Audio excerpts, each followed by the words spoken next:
Всем привет, с вами снова я, и сегодня я покажу автокамин.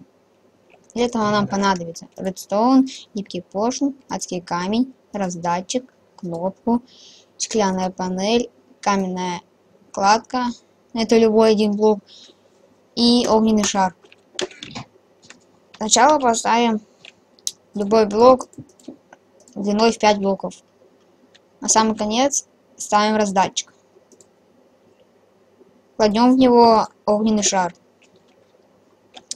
На один блок от него копаем 2 блока в глубину. Ставим гибкий поршень. И поверх ставим адский камень. И подключаем его.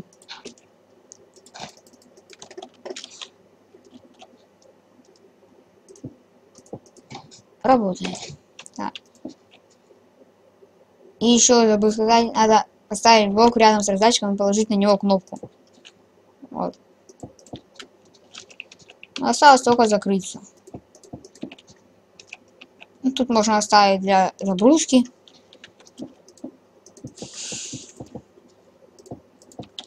Вот, в принципе, все готово. Вот такой получился камин. Проверим. Включаем. И выключаем. Можно сделать еще трубу. Это уже кому как нравится.